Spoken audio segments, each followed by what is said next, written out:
Through my wife, corrupt judges and lawyers, I went through divorce, prison, and sweet revenge that brought me back to my son and a normal life. The alimony was set at $3,800 per month, and I was still responsible for paying the home mortgage, $2,500 for child support, and health insurance until our son turned 18. The judge also ordered that if our son went to college, I'd cover those costs too. I calculated that the judge's ruling would cost me over $9,300 each month, despite the fact that my ex-wife, Marie, had numerous affairs with different lawyers at her firm. It felt like I was the one being punished. My name is Andrew Sullivan, and my ex-wife is Marie. Our son, Jeremy, is everything to me. He wanted to live with me, but the judge ruled in Marie's favor, giving her full custody. The entire trial felt unfair, especially considering the hefty monthly payments I had to make, despite Marie's decent income. I couldn't shake the feeling that the judge was biased against me, but I wasn't going to take it lying down. I was determined to make Marie regret crossing me. I've always had a knack for finding ways to turn situations in my favor, even if some methods were questionable in the past. Nowadays, I'm deep into the real estate business and also own a range of other enterprises, including a vending machine business. This vending machine business gave me the idea to pay the $3,800 spousal support entirely in coins, creating a massive inconvenience for Marie. She'd have to deal with hauling all that change to the bank, counting it up, and probably enlisting the help of her lawyer buddies to do so. Marie had been a stay-at-home mom with Jeremy until he started school, after which she became a legal assistant. She quickly climbed the ranks at her firm, catching the eye of a prominent lawyer who eventually hired her as his personal assistant. Thinking back, I can't help but wonder if there were favors being traded even back then. As her career progressed, Marie began pushing for us to move into a more prestigious neighborhood, wanting to flaunt our wealth. I preferred our simpler home in Redwood Estates, but we ended up buying a $1.5 million mansion in Maple Grove, decorated entirely to her tastes. However, I never felt at home there. Reflecting on it now, our goals in life were completely different. While I valued a modest, peaceful life, she was focused on status and showing off our wealth. Now, returning to the judge's ruling in our divorce case, I intended to follow his instructions, but I knew Marie wouldn't be pleased with how I carried them out. The next month, I made sure Jeremy got his child support, but Marie wouldn't see a cent. I arranged for all the money to go directly into Jeremy's account. He also had excellent health insurance coverage, but Marie was stuck with a high-deductible plan. After the 45-day deadline passed, it was time for Marie's first spousal support payment. I hired an armored truck to deliver it right to her door. She was standing there, stunned with one of her friends, as bags of coins were unloaded, drawing the attention of all the nosy neighbors who watched as the coins were dumped onto her living room floor. As the truck pulled away, she yelled at me, but I just waved and shouted back, "Enjoy your money from your sweetheart." A few days later, a man approached me while I was heading to my office and asked if I was Andrew Sullivan. I didn't respond, but he took a photo of me with the summons in hand, and when I refused to take it, he dropped it at my feet saying, "You've been served," before walking off. I picked up the summons and realized I had a court date the following Friday, giving me about a week to prepare. I spent that week getting ready for court and discussing matters with Jeremy, who was furious with his mom. I warned him that I might end up in jail if the judge sided with her. On court day, we waited outside the courtroom with my lawyer. When Marie and her attorney arrived, they smirked and taunted me. Jeremy tried to speak up, but the judge scolded him for interrupting. The judge seemed to believe every accusation against me, favoring Marie at every turn. My lawyer interjected, "Your Honor, we've never heard of these accusations before, and nothing has been presented as evidence." "I'm referring to a psychiatrist report I have here," the judge replied, sticking to his decision. 4 months earlier, Jeremy had been struggling with the divorce in school, so I arranged for him to see a psychiatrist. Marie must have found something in those notes she thought would help her win the case.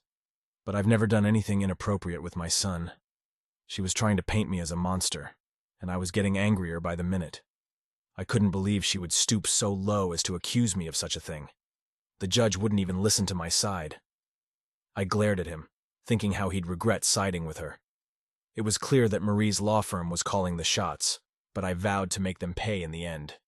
My need for revenge was becoming harder to suppress. Marie's lawyer demanded, "Your Honor, we request that the court formally recognize that Mr. Sullivan has violated the divorce agreement." My lawyer, equally furious, shot back, "Your Honor, my client has fulfilled every part of the divorce agreement, including alimony, insurance, mortgage payments, and child support." Marie's lawyer added, "Yes, but he paid the alimony in coins, mostly pennies and nickels. It damaged her floors and took hours to clean up." The judge, beginning to lose his patience, asked, "Did it cause damage or a mess?" Marie's lawyer confirmed, "Yes, Your Honor, it did." My lawyer quickly responded, "According to Section 3, Article 15 of Title 41, United States Code, coins and bills are accepted as legal tender for all debts, including spousal support. My client has paid every obligation, including insurance, mortgage, and child support." Marie's lawyer tried to counter, "But my client hasn't received any of the child support payments directly." "That's correct, Your Honor," my lawyer stated, "but the money has gone directly to his son for his needs. You can confirm this with Jeremy." The judge seemed momentarily confused and looked at Jeremy, who nodded in agreement. "We also have proof of the insurance and mortgage payments," my lawyer added. I glanced over at Marie and her lawyer. They looked worried. Marie's lawyer then asked, "Your Honor, can we request that future payments be made by check instead?" Finally, the judge spoke up. "That sounds reasonable, but before I make a ruling, I need to ask a few questions." He turned to my lawyer. "Are the police in Crestwood part of the legal system?" The judge appeared puzzled. "Yes, of course they are." "Then why?" my lawyer continued. "If my client's car is impounded by the Crestwood police, is he required to pay in cash or with a credit card to retrieve it? Why can't he use a check?" The judge stammered, "Well," but my lawyer pressed on, "if the police, who are part of the legal system, won't accept a check, why should my client be required to pay spousal support with one?" Feeling cornered, the judge defensively responded, "Because this is my courtroom, and I set the rules here." I had enough at that point. I stood up and said, "So you're just bending over backward to please my wife's law firm? Were you involved with her too?" The judge's face turned red with anger. "Mr. Sullivan, you're in contempt of court.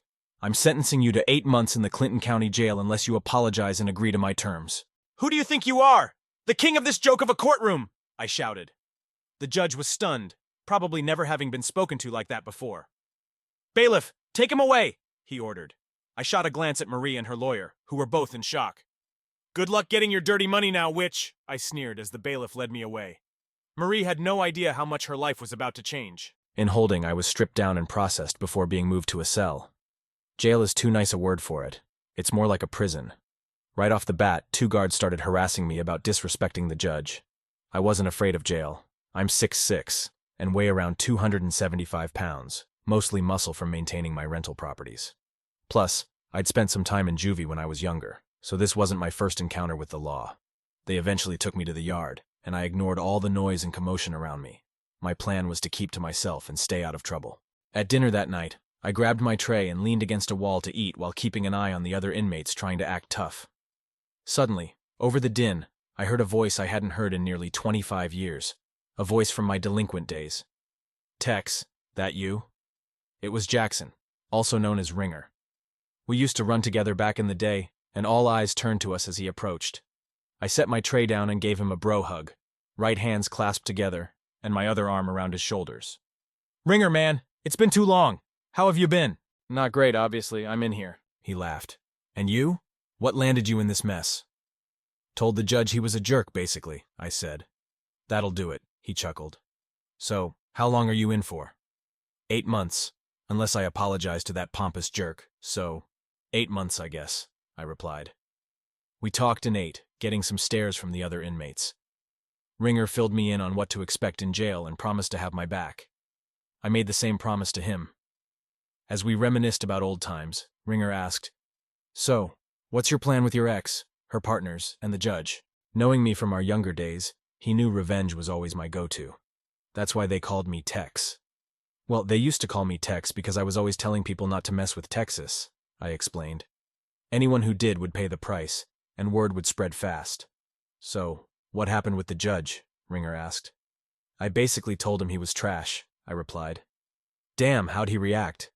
"He took my son away, even though Jeremy wanted to live with me, and then he practically accused me of hurting him." "Damn. So what's your move now?" "I've got a few things in the works. I knew I might end up here, so I started planning a few weeks ago." "Need any help?" he offered. "Maybe. Not sure yet, but it's good to have a friend in here. I'll introduce you to some of my buddies. It's important to have people you can trust watching your back." That night, lying in bed, I questioned how things had come to this. reflecting on my rough childhood with an abusive father and a mother who didn't stand up for herself.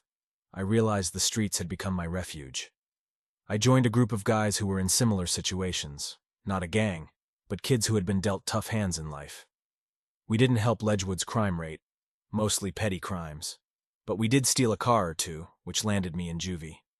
Looking back, it was a turning point in my life. I promised myself I'd change and build a better future. At 21, I bought a tax-foreclosed house, the first of many. I renovated it and rented it out. By 23, I had met Marie at a nightclub in Madison where I can't even remember the name. Her life was a stark contrast to mine.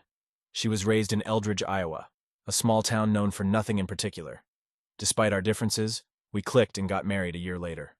Our son Jeremy was born a year after that, named after Marie's grandfather.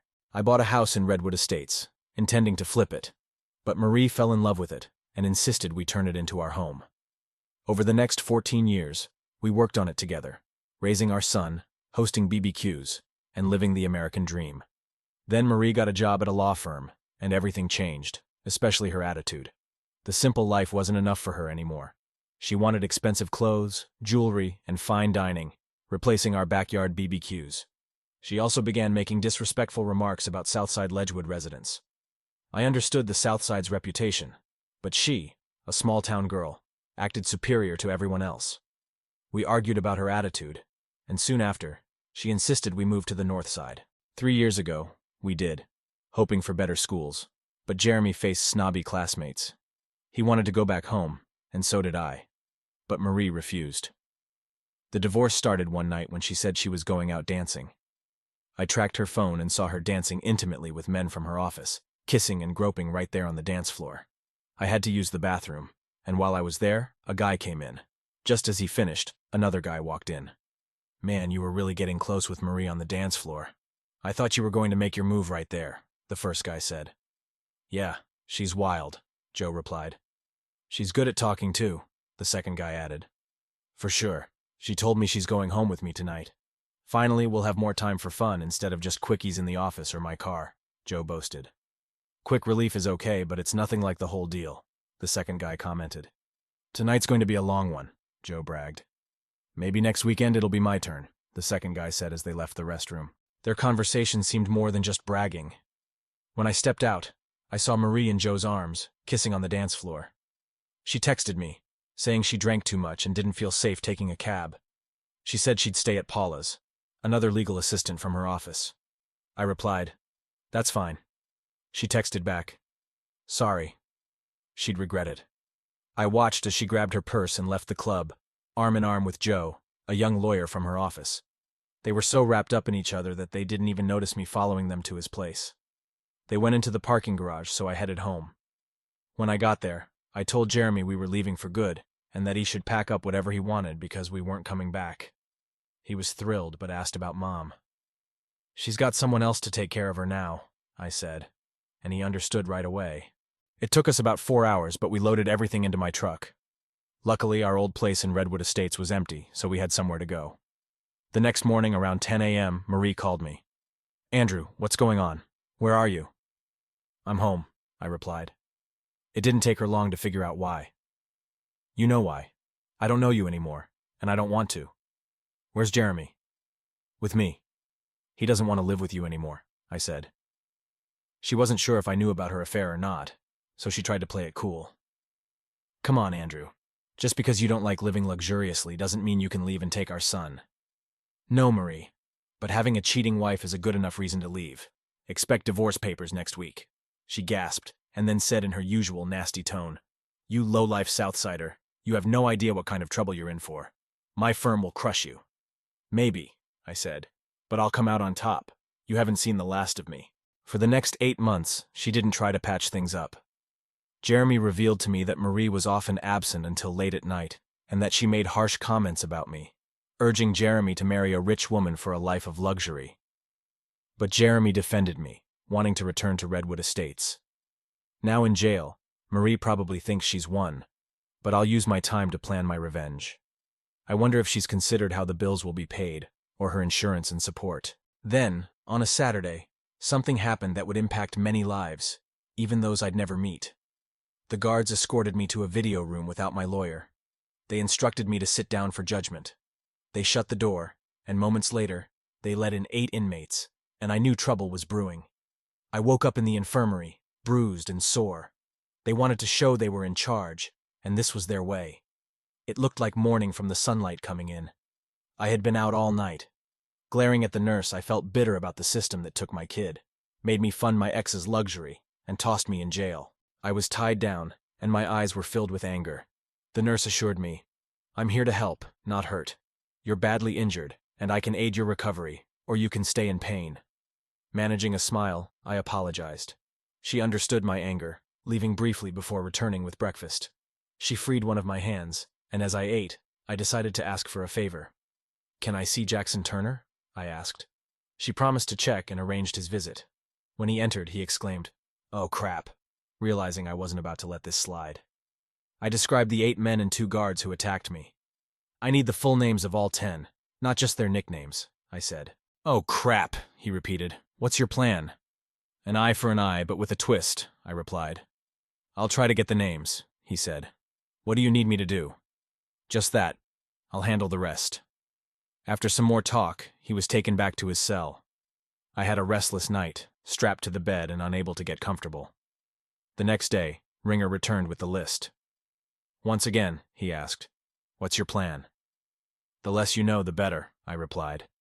"Oh crap," he muttered. The following day, Marie visited along with Jeremy. Marie spoke first. "So, I see you're getting along with your fellow scum." "What the heck do you want?" I snapped. "Jeremy insisted we visit. Are you ready to apologize and be reasonable yet?" she asked. "No way. And what's this nonsense about me and Jeremy? You know I'd never do anything to him," I retorted. "How do I know? He seems unusually attached to you," she said. "You liar. Why don't you go back to your lovers and let them screw you over? Maybe then you'll see how full of it you are," I shot back. "Just so you know, I've offered myself to them and they loved it," she bragged. "Get out of here and send Jeremy in. I'm done talking to you," I exclaimed. She smirked, thinking she was getting under my skin. She was, but she was just adding fuel to the fire that would burn her in the end. When they brought Jeremy in, he burst into tears at the sight of me all bandaged up. "Son, don't cry. It looks worse than it is," I reassured him. We chatted about small things. Then I asked, "Can you do something for me?" "Of course, Dad. Anything," he replied. I handed him the list Ringer gave me, and he quickly tucked it into his backpack. "Give this to Uncle Tom and tell him to come visit me ASAP." My brother Tom was 3 years younger. We both grew up with an abusive father, but I shielded him from it as much as I could. He was the brains of the family, getting into computer games and eventually computers themselves.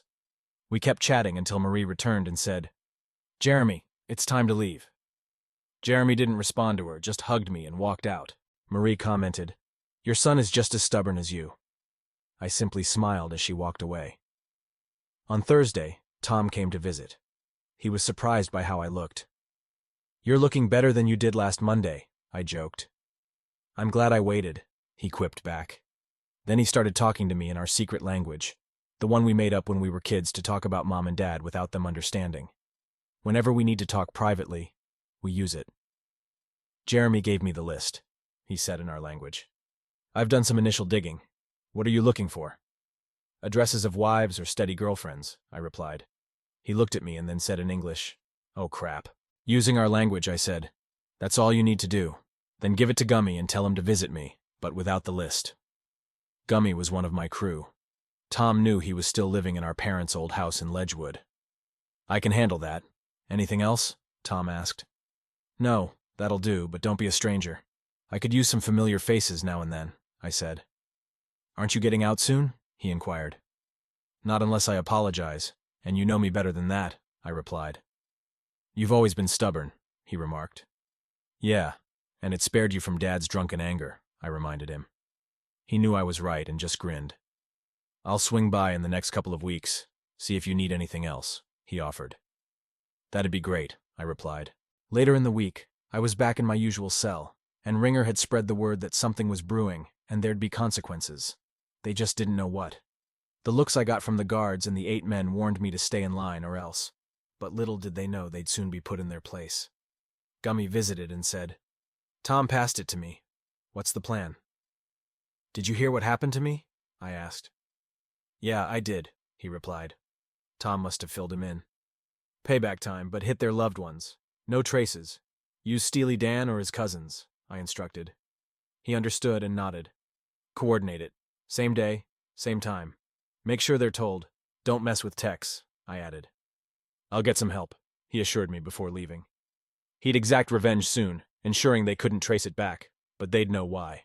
A week passed with no word. I awaited my son's visit, dreading seeing Marie. On Thursday morning, I noticed the guards were absent, unusual for a weekday, and one of the 8 men seemed distracted and upset. It must have happened yesterday, I figured. I told Ringer to spread the word. Don't mess with Tex. Soon, inmates were calling me Tex. Within days, the 8 men were glaring at me, and the guards watched closely, but Ringer's crew had my back. When one of the men approached, 8 of my allies surrounded us. You scum! My girl dumped me because of you, he said. Don't mess with Tex, I spat back. I smiled. Sounds like good advice. I warned you.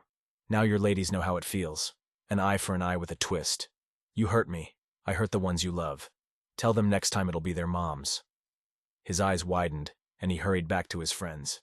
Soon after, the 2 guards approached me, cursing. Who the heck do you think you are? We'll make your stay here a nightmare. Well then, I guess your wives better get ready for a rough ride. They might even enjoy it, I retorted. One of the guards lunged to punch me. I didn't resist. After enduring his blows for a couple of minutes, another guard intervened and pulled him away. Many inmates witnessed the altercation, as did the cameras, I'm sure. I was taken back to the infirmary, where Becky, the nurse who treated me before, greeted me. So, we've got a troublemaker, huh? She remarked. I didn't throw any punches. The guard just attacked me, I explained. Well, there will be an investigation this time. There were too many witnesses. He'll likely lose his job over it, she assured me. One less jerk guard, I muttered.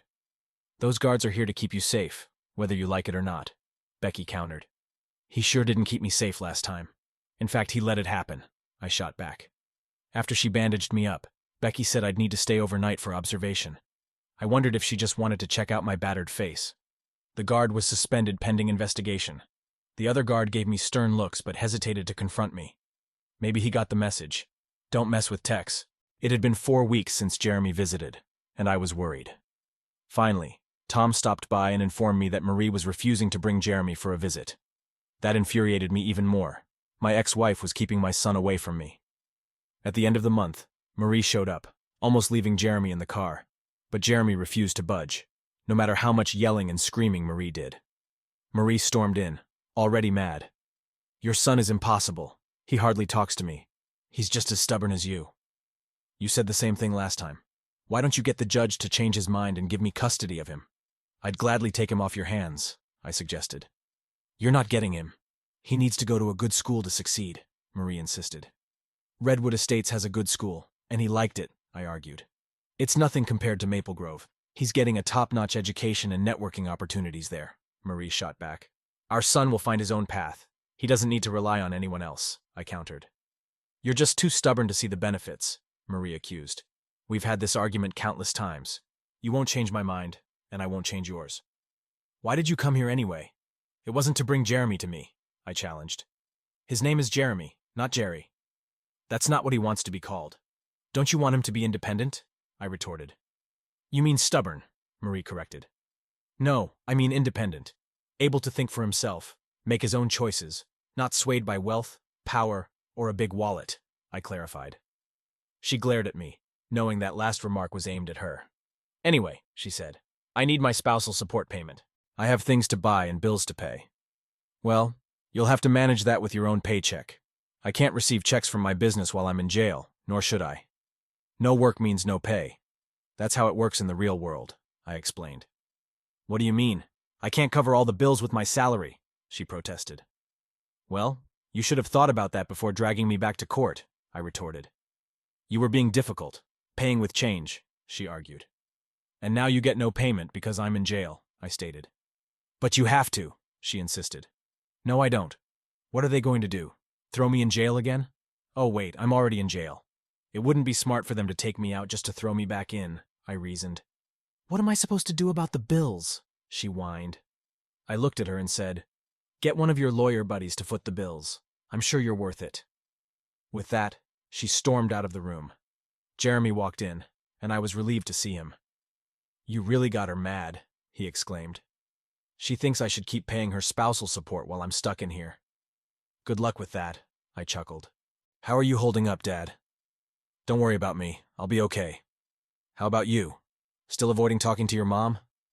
"Yeah, just when I have to," he replied.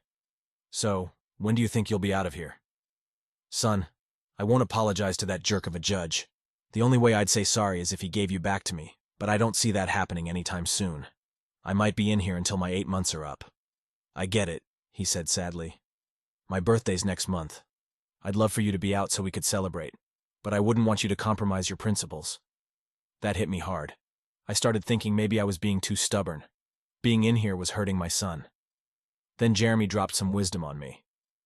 If a person doesn't have principles, he has nothing. Like Abraham Lincoln said, important principles may and must be inflexible.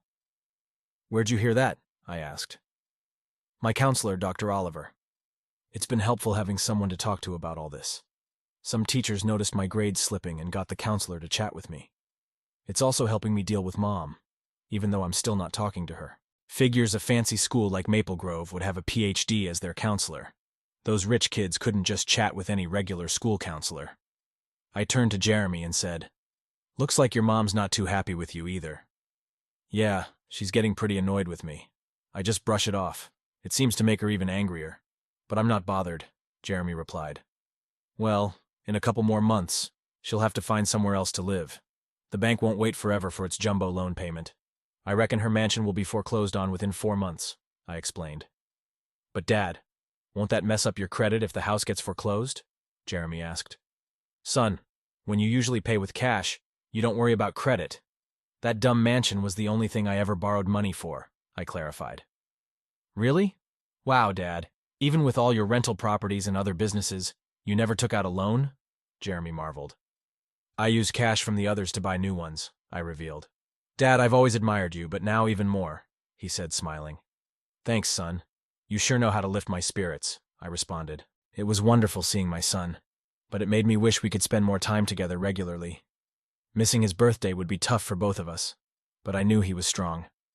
The following week, I heard that the guard who hit me was fired. It was hard to argue against the video evidence showing me not fighting back. Soon after, the other guard left too. I'm not sure if he got transferred, but at least he was gone. Many inmates thanked me for getting rid of the bad guards. I think I gained some respect, and more people started calling me Tex. After that, I had fewer problems. The 8 men were still angry with me. I heard that one of their wives filed for divorce, and 3 others got dumped by their girlfriends. Maybe foolish people can learn with the threat of more revenge. With my improved standing among the inmates, they knew better than to mess with me. A couple of weeks later, I received a summons to meet with the judge in the video room. I told the guard I wouldn't meet anyone without my lawyer. He insisted the judge was waiting, but I stood my ground. I wanted my lawyer present, and if needed, they could reschedule because my schedule was open. I was informed 3 days later that the meeting was scheduled for the following Friday. I requested a half-hour session with my lawyer before the meeting for discussion. They arranged it, and my lawyer and I met to strategize. My lawyer mentioned he hadn't received any details about the meeting, which struck him as odd.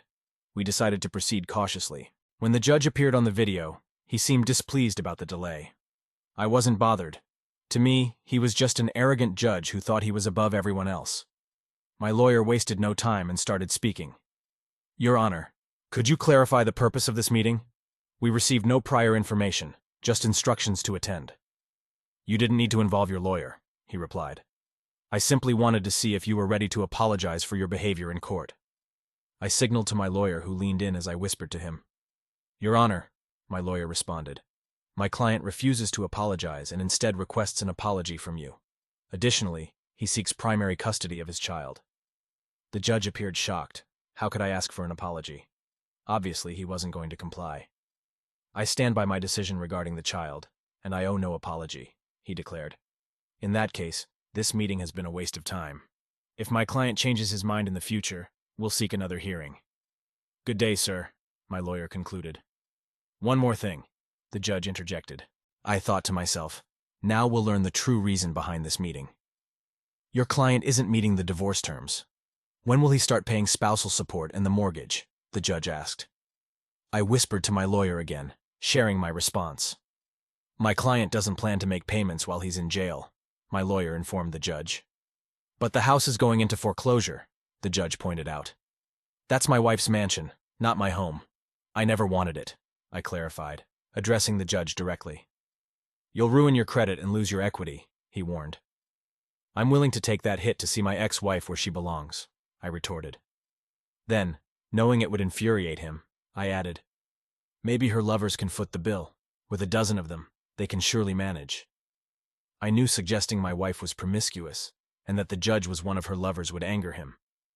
You worthless scum from the South Side. Who do you think you're talking to? He exploded. Before he could continue, I interjected, I'm addressing someone who's been involved with my wife. If I'm mistaken, I apologize, but I'm baffled why someone with no stakes seems so concerned. I stood up and headed towards the door to leave. I heard the judge say, Your client just earned himself an extra 2 months in jail. If he keeps disrespecting me, I'll make his life a living hell. I grinned as I waited for the guard to take me back to my cell. He looked stunned, clearly shocked by what I'd just done. Back in my cell, I was buzzing with energy. It seemed my wife had mentioned the mortgage to her lovers, who then talked to the judge. What a mess. Their time was coming. The following Monday, Marie couldn't resist visiting me in jail. Fortunately, Jeremy caught wind of it and insisted on coming along. So, you managed to anger the judge again and score 2 more months. When will you learn you can't beat the system? Marie scolded. Marie, why don't you just stop talking to me? Your Northside attitude isn't helping. I just need you to make sure Jeremy visits me regularly, I replied. She practically screamed, It's Jeremy! I turned away and refused to engage with her further. She kept complaining until she finally left, and then Jeremy entered with a big smile on his face. What are you so happy about? I asked. Because I get to see my dad, he exclaimed. That can't be the only reason, I said. Well, I do have a surprise for you, but I can't reveal it yet. Dad, do you trust me? With my life, I replied. Then will you sign this paper without reading it? He asked, holding up a folded piece of paper. I eyed him suspiciously. What's going on? You'll have to wait and see. You trust me, right? I grinned and signed the paper. Jeremy had it folded so only the spot for my name was visible. Mom said something about you getting 2 more months added to your jail time. Is that true? He asked. Yeah, sorry about that, son. What happened? I had another disagreement with the judge. Well, whatever you did, he probably deserved it. We chatted more about school and his mom. He kept bringing up Dr. Oliver, his counselor, and wondering what was happening. I tried to pry the surprise he had planned with my signature, but he insisted on keeping it a secret. Well, I'm bummed I won't be there for your 17th birthday, but I'll have a birthday present ready for you when you visit next, I said. What is it? He asked. That's a surprise. Looks like we both have surprises in store, I replied. Before he left, I asked Jeremy to arrange for Greg to visit me. Greg was my right-hand man, handling all my business matters. Sure thing, Dad, he said. I had given Greg a few tasks to handle when I expected to be jailed. Hopefully, he managed to take care of them. Now, I had another task for him, Jeremy's birthday surprise. Later that week, Greg came to see me. He had managed to handle most of the tasks I assigned him. Then I briefed him on Jeremy's birthday surprise. Are you sure about this? He asked. Yeah, it's the perfect gift for him, I confirmed. Okay, I'll talk to our lawyer, he agreed. Also, drop by my brother Tom's place and give him what you've got. He'll know what to do. If he's got any questions, tell him to come see me. If not, tell him to get in touch with Gummy. Got it, he said before leaving. I couldn't help but smile, knowing that Gummy would carry out my revenge plans while I stayed innocent in jail. By the end of the month, my status among the inmates had improved. That guard must have spread the word about how I stood up to the judge, and like any other grapevine, the news quickly spread. Soon, everyone was calling me Tex. At the end of the month, I had a surprise visitor. Walking into the room, I spotted Marie sitting there. I almost turned to leave, but she stopped me. Andrew, please stay. I need to talk to you, she pleaded. I've got nothing to say to you, Marie, I retorted. We're about to lose our house. Please, you have to give me some money to stop the foreclosure, she begged. Marie, that house is yours. I never wanted it, but you kept insisting until I gave in. It means nothing to me, and with the market down, we've got no equity in it. Let the bank take it, I said firmly. You can't do that, Andrew. You have to help me, she insisted. Go ask your friends for help. I'm sure they've got enough money. Then you can be the person you truly are, I snapped. Why are you doing this? She cried. Why did you lie to the judge about me molesting our son? I fired back. She was speechless. She knew she'd wronged me. Sobbing, she broke down, and I walked out feeling relieved to have spoken my mind. On the way back to my cell, the guard got a call and was told to bring me back. Expecting to see Marie begging for help again, I was surprised to find Jeremy. Jeremy, your mom didn't tell me she brought you, I said. I wouldn't let her come alone, he replied. I'm sorry I missed your birthday, I told him. But I've got a present for you regardless. Dad, I knew you wouldn't be there, and it's okay. I still love you, and you don't have to give me anything, he assured me. What an amazing son I have, I thought. Well, I don't have it with me, but I can tell you what it is. Jeremy, the Redwood Estates home is yours. It's going into a trust for you until you're an adult. And when I get out, can I stay there? Of course. I'll pay you rent, I promised him. Then Gummy visited. Everything was set. Footage of my wife, other legal assistants, and politicians doing illegal things. We had hidden cameras installed by cleaners who were paid well. We'd expose them all. My brother would anonymously post the videos online with a tagline, "Don't mess with techs." News outlets and tabloids would go wild. Politicians and lawyers would scramble to cover it up. I grinned and told him, "Next week. Spread the word about what's next." He agreed. Got it. Walking back to my cell, I grinned again. Ringer saw and knew I'd talked to Gummy. He muttered, "Oh." I just nodded, smiling wider. When the videos dropped, I was in my bunk. I heard chatter spreading in the jail. Clearly, news had reached us. People were saying, "Don't mess with techs." Surprisingly, the big guy, one of the 8, came to my cell. He apologized for what he did. I warned you not to mess with me. Now others regret it. I match kindness with kindness and violence with violence. He hoped I'd accept his apology. Sure, but remember, size doesn't make you invincible. He nodded and left. 3 days later, I was called by the judge, my lawyer on the way. In the video room, waiting for the judge, my lawyer smirked. Wonder what this is about. Time will tell, I grinned. He muttered, "Oh." When the judge appeared, he was furious. You did this, he yelled, accusing me. I deadpanned. What are you talking about? You're Tex, right? He still yelled. I've been called that, I replied calmly. You'll pay for this, he yelled again. I've been locked up for 6 months. How could I have done anything? I stated. You have friends, he spat. We all have friends, Your Honor, I retorted sarcastically. You won't get away with this, he screamed. I don't know, Judge. You might lose your job soon. And your wife's divorcing you, I countered. Call off your dogs, he demanded. Now you're calling my friends dogs? They might not like that. Corner a dog, you might get bit, I warned. Are you threatening me? He questioned. No, just stating an old saying, I clarified. I'll make your life hell. Watch your back when you get out. You'll answer to people who don't care about you, and I'll be happy with whatever happens, he threatened before cutting off. I turned to my lawyer. Got that? Sure did. He nodded, showing his phone. More evidence. The Bar Association will want to know. Intimidation is a felony in Iowa. A few days later, my wife visited again. Oh, it's you, I thought. I made it clear I had nothing to say, I remarked. You bastard, she yelled. What's wrong? I asked calmly. You got me fired. My face is everywhere because of you. How could you? She complained. You did it, not me, I countered. Do you hate me that much? Yeah, and all your lawyer buddies who think they're above everyone else, I retorted. You used to be a nice small-town girl with a great personality.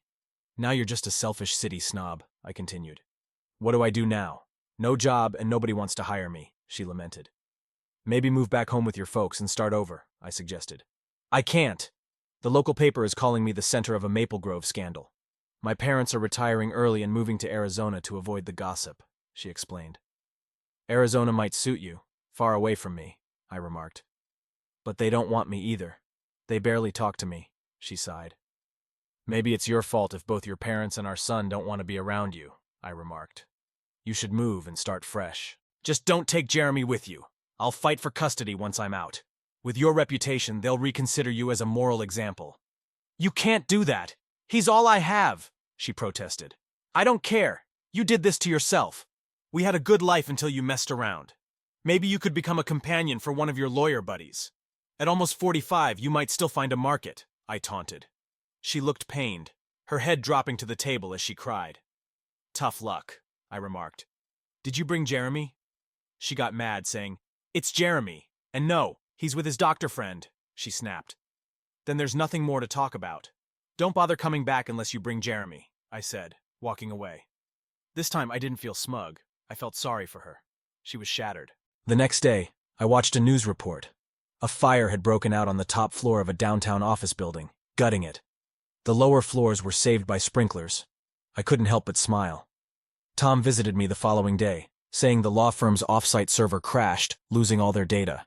Again, I just smiled. A couple of weeks later, Jeremy came to see me, beaming. He must have convinced his mom to bring him.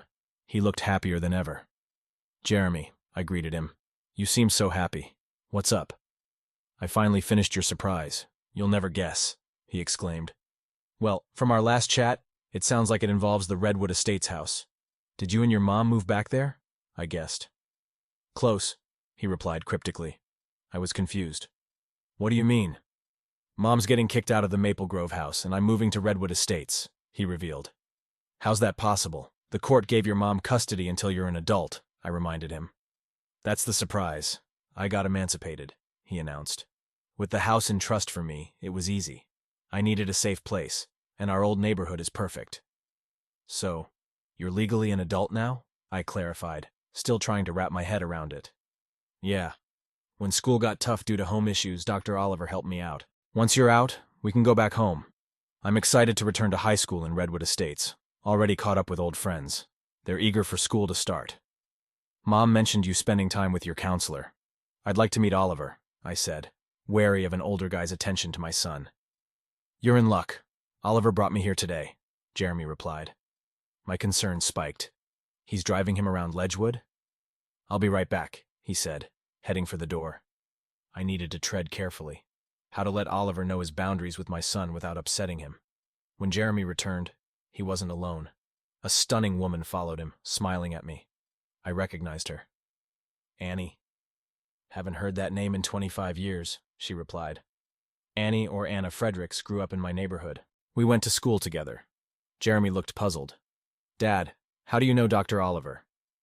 Annie and I were neighbors. We didn't hang out much, I explained. And you were a troublemaker back then, she teased. Seems not much has changed. I flushed. Some things never change, I admitted. That makes sense, she said. Should I start calling you Tex? Why Tex? Jeremy asked. It was his nickname growing up. He wasn't one to let things slide. Your mom's done him wrong, and I bet he's behind the law firm mess, she speculated. I plead the fifth, I joked. Before we continue, I hope you don't mind me spending time with Jeremy, she asked. It's Jeremy, Jeremy corrected. Oops, my bad, she apologized. When I first talked to Jeremy 9 months ago, he was upset. I noticed his last name, Sullivan, not common. When I saw his dad's name was Andrew, I thought of you, Tex. When he mentioned you were in jail, I was pretty sure. I wasn't great back then, I admitted. You must have turned things around to have a place in Maple Grove, she observed. It's just a house, not home, I clarified. Our real home's in Redwood Estates, Jeremy interjected. South Side, but better than where we grew up, Annie added. Yeah, wish we stayed there. Maybe things would be different, I reflected sadly. It was true. If Marie had been satisfied, we'd still be together. After chatting, I thanked Annie for helping Jeremy. No problem, Tex. He's like family, Annie replied. I've grown attached. Thanks again, I said. When you're out, let's grab dinner, she suggested. I'll make sure of it if I ever get out, I said with a sigh. The following 2 weeks passed by without any changes, just the usual routine in jail. Jeremy and Annie visited both Saturdays, which I appreciated. Annie really looked after Jeremy. She mentioned that Oliver helped him decorate the house, buying new furniture and decor. When I asked about the money, Jeremy said, Uncle Tom's helping out, and I have my own savings, remember? Yeah, I just didn't want Annie footing the bill, I replied. She's been great, but no, she hasn't paid for anything, Jeremy reassured me. I hope it's not all girly stuff. I want to feel at home there, I mentioned. Don't worry, your man cave's untouched, he assured me, referring to the basement, my retreat from living with 2 females. After they left, I pondered my son's maturity. He's legally an adult now. Soon, I'll be on my own. In a couple of years, he'll head to college. I hope to find someone who valued simple things. Then Marie visited on Monday. I almost left when I saw her. "Andrew, wait. We need to talk," she said. I sighed and turned back. "What now?" "Do you know what our son did?" Marie asked. "What are you talking about?" I inquired. "He got emancipated. He's moved out, and I don't know where he is," Marie explained. "Oh, that," I said. "So, you knew? Did you push him into it?" Marie accused. "No, he did it himself, with his school counselor's help," I clarified. "He's back on the south side." "What about school?" Marie asked, concerned. "I told her he's going back to Redwood Estates in the fall," I stated. "He hated that Maple Grove school, Marie. He was always belittled for being from the projects, as they called it. You took him from a school where he was happy, with good friends, and put him in a situation that damaged his self-esteem. You did more harm than good moving him there." "I was trying to ensure he got a good education," Marie defended. "Kids learn from their parents' example more than in a classroom. We taught him life's lessons. What do you think your example teaches him? I hope it shows him what not to do. Our job is to raise responsible adults. I hope we've done that despite our failures, especially in our marriage," I reflected. "It wasn't all bad," she countered. "But it ended up that way. I hope you find what you're looking for." "Clearly, I didn't have it," I responded. Seeing her sorrow and regret, I left the table feeling sorry for her once more. Finally, the day came for my release. I was summoned to court. Jeremy, Annie, and Marie were there. As I waited for the judge, I wondered what he'd say. I wasn't going to apologize. We rose as the judge entered. It wasn't the same one. Maybe the other lost his job. After reviewing the facts, the judge addressed me. "Mr. Sullivan, what do you have to say for yourself?" "I've served my initial 6 months, plus an extra 2, I replied. "You could have apologized and been freed," he reminded me. I didn't feel the other judge deserved my apology, so I completed his sentence, I stated. "You're stubborn," the judge remarked. "I prefer strong-willed. It's helped me in business and life," I retorted. "Your divorce settlement stands, and you'll need to pay restitution for the time not served," the judge concluded. Then my lawyer chimed in, saying, "Your Honor, my client is willing to pay what he owes. Our calculation comes to just under $35,000. Today, he'll pay her the full $35,000, understanding that he's met his financial obligations and won't owe any more." Marie stood up in protest. "What? You owe me more than that. You need to keep paying until Jeremy turns 18. The judge intervened sternly. "Miss, I'll handle all matters in my courtroom. Now, counselor, explain your calculations." My client paid the initial spousal support, mortgage, and insurance, as well as supported his son financially. During his time in jail, he couldn't pay spousal support or the mortgage because he wasn't employed. Now that he can work, he can start earning again, my lawyer explained. After reviewing the facts, the judge remarked, "Your client was incarcerated for 8 months. Just the spousal support would be $160,000, not to mention the mortgage. Your Honor," the court order stated, "until the minor child becomes a legal adult." The child in question has been emancipated for the last 4 months, as documented. The house was foreclosed upon 5 months ago, so there couldn't be payments on a non-existent loan. The total owed is $2,100. He'll pay her $35,000 and consider all ties severed, my lawyer clarified. The judge scrutinized the documents and our calculations. He couldn't dispute the facts presented. "I'll need to do further research on this. If what you've presented is accurate, then I'll accept this amount." Then he addressed both Marie and me. "You share a child. Despite his legal status, he's still a teenager with needs. You both need to be civil for his sake. And Mr. Sullivan, you should extend that civility to others involved in your divorce. Can I get your word on that?" "Yes, Your Honor," I acknowledged. "Mrs. Sullivan?" the judge addressed. "Yes, Your Honor," she replied. "And Jeremy?" He looked at Jeremy in the gallery. "It's Jeremy, but yes, Your Honor," he clarified.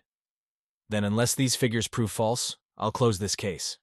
Mr. Sullivan, you're free to go," the judge declared. "Thank you, Your Honor," my lawyer expressed gratitude. As we left, Jeremy rushed over and hugged me tightly while Annie stood nearby smiling. I noticed Marie glaring at us. She then approached me exclaiming, "$160,000, that's it? That's unfair." "Why? You chose your new partners over me. They can support you now, I responded calmly. You can't do this to me, she protested. Marie, let's be civil for Jeremy's sake, I urged. It's Jeremy, she snapped. Our son, I corrected. What am I supposed to do? I have nothing, she lamented. You'll find another job, and I can help with housing. I have a rental. You can stay rent-free for 6 months, I offered. Move back to the south side? She whined. It's free, Marie. You can't argue with that, I reasoned. Oh, she sighed in frustration. Turning to Jeremy and Annie, I asked, Ready to go? Absolutely, they both chimed. Annie, I owe you dinner, I remembered. I think so too, she agreed. Let's head to Florentino's. I made a reservation after getting release confirmation. I need to erase the taste of jail food, I suggested. From the corner of my eye, I saw Marie's fury. Florentino's was our spot for special occasions. I booked the table for 7 o'clock, so we've got some time. Mind if we take a drive? I just want to feel the freedom, I suggested. Then, turning to Annie, I asked, I reserved for 4. Can you check if your husband can join us? She fell silent, her expression blank. Then Jeremy spoke up. Dad, she doesn't have a husband anymore. I never told you? I was confused. Annie always wore wedding rings whenever we talked, and she still had them on. What was I missing? I'm sorry, Annie. I didn't mean to upset you, I apologized. It's okay. You didn't know. My husband died in a car accident on the I-90 about 7 years ago. A big rig forced him into the divider. They said he died instantly, Annie revealed. I'm deeply sorry, Annie. I had no idea. I assumed because you wore rings that you were married, I expressed regret. Yeah, I just can't bring myself to take them off yet. It feels like letting him go. I know, a psychologist with a mental issue. I've heard it before, Annie responded. Well, I'm sorry. Will you still join us so I can make it up to you? I asked. She looked solemn but agreed. I think that'll be okay. I realized I'd been too caught up in my own troubles and revenge to ask about her life. I felt awful. I resolved to change that from now on.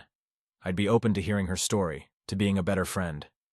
The dinner was fantastic. It was a relief to wear regular clothes and not constantly watch my back, but being free felt a bit strange after 8 months. By the end of the meal, I felt more at ease. I asked Annie, whenever you're ready, would you let me take you out on a proper date? I'll wait however long it takes. Can we keep in touch until then? Dad, we're definitely keeping in touch. She's not getting rid of me that easily, Jeremy reassured me. And I wouldn't want it any other way, Annie replied to Jeremy. Then she turned to me and explained, Mike and I never had kids. With my studies and his business, the timing wasn't right. Having Jeremy as a sort of son has been therapeutic for me. I hope that's okay with you. After everything you've done for us, I wouldn't want it any other way, I assured her. Leaving the restaurant, Jeremy mentioned, Hope you like how our old house looks. Anything's better than where I've been the past 8 months, I joked. Arriving there, I was surprised. The shutters were painted, the bushes trimmed. It looked great outside, and inside felt more like a home than ever. I could sense Annie's influence. Cheesy as it sounds, tears welled up in my eyes. This toughened criminal was emotional. Andrew? Annie called out. Wiping my eyes, I admitted, I feel like I'm home. Andrew, Annie said. I turned to her, puzzled. She removed her rings, smiling at me. Unable to resist, I smiled back, and we hugged. 14 lawyers, 8 legal assistants, 7 politicians, and a judge saw their careers and marriages destroyed because of the events surrounding my divorce and its aftermath. Whether seen as stubborn or strong-willed, sometimes sticking to your principles pays off. On a positive note, Jeremy gained a new mother as well as a younger brother and sister, both about 10 years his junior. They were twins, named Frederick and Annabelle, and I found it fitting to name them after the person who helped me start anew. As for Marie, she married a wealthy lawyer, perhaps finally achieving what she desired. While I believed we had everything, a loving family, a nice home in a good neighborhood, a healthy child, and a successful business that alleviated financial concerns, she seemed to crave status above all else. Now she has that status, married to a rich lawyer, residing in a large house in Park Ridge. However, she also has a husband who is a disrespectful womanizer, using her for appearances rather than genuine affection. I hope she's content. I know I am.